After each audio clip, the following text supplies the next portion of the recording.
청소년기에 있던 측만증이 성인이 되어서 발견되는 경우가 있기 때문에 측만증이 각도가 심해질 경우에는 수술까지 이루어질 수가 있게 되겠습니다.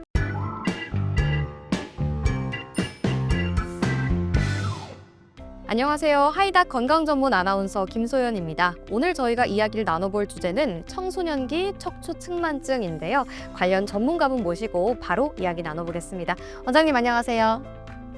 네, 시청자 여러분들께 인사 한 말씀 부탁드리겠습니다. 예, 안녕하세요. 척추 변형 전문의 윤선진입니다. 네, 청소년기에는 급격히 성장을 하다 보니까 일시적으로 허리가 아프거나 자세가 틀어지기도 할 것 같은데요. 이런 성장통과 척추 측만증은 어떻게 구별해 볼 수 있나요? 성장통은 일반적으로 다리나 허리 쪽으로 통증이 오는 경우가 있고요.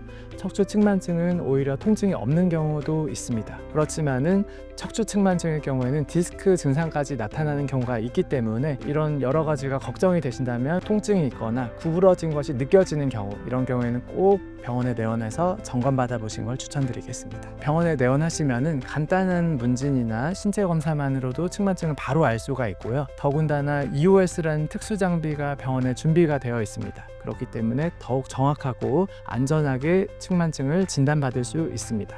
네, 청소년기에 척추 측만증을 진단받는 경우가 가장 많다고 합니다. 원장님, 그런데 사실 성인분들 중에도 자세가 정말 안 좋은 분들은 많은데 유독 청소년기에 진단을 많이 받게 되는 이유가 있나요? 예, 청소년기에는 척추가 유연하고 잘 구부러지고 급속도로 성장이 이루어지는 시기입니다. 그렇기 때문에 초기에 작은 변화가 급격한 차이로 벌어질 수가 있게 되고요. 상대적으로 성인은 척추가 안정화되어 있고 고정되어 있습니다. 그렇기 때문에 자세가 조금 달라지더라도 척추 측만증이 오는 경우는 드물고요. 오히려 청소년기에 있던 측만증이 성인이 되어서 발견되는 경우가 있기 때문에 측만증이 각도가 심해질 경우에는 수술까지 이루어질 수가 있게 되겠습니다. 그렇기 때문에 미리 발견해서 수술을 피하는 것이 매우 중요하겠습니다.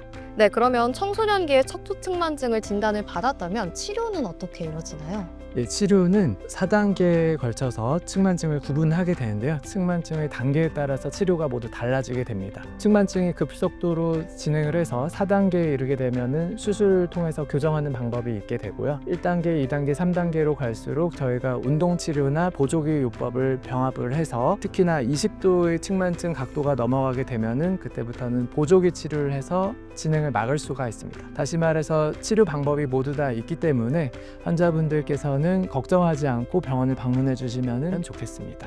네, 그런데 청소년들은 학교에 가야 하다 보니까 좀 정기적으로 병원을 방문하기 어렵지 않을까 하는 걱정이 있거든요.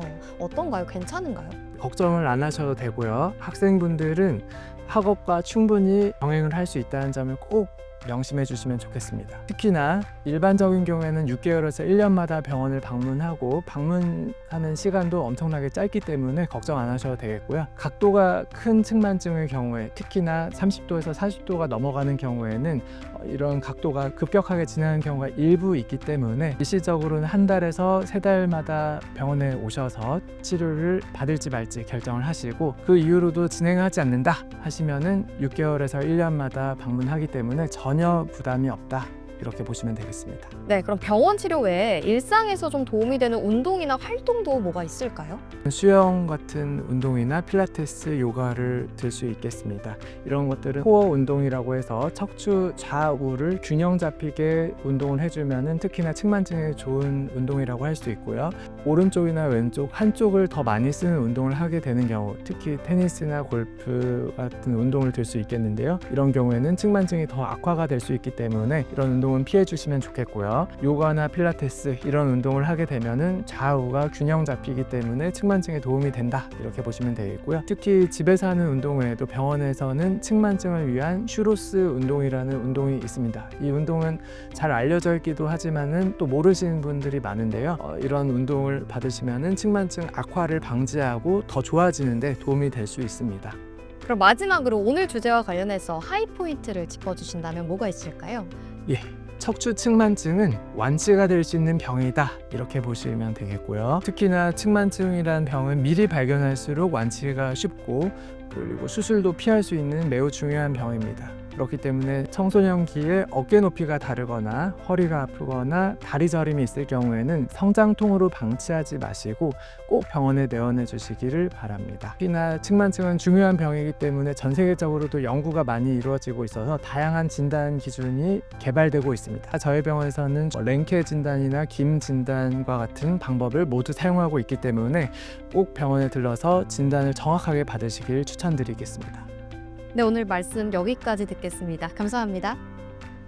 네, 오늘은 이렇게 윤선진 원장님과 함께 청소년 척추 측만증에 대해 이야기 나눠봤습니다. 저희는 다음 시간에도 유익한 건강 정보로 찾아오겠습니다. 함께해 주신 여러분 고맙습니다.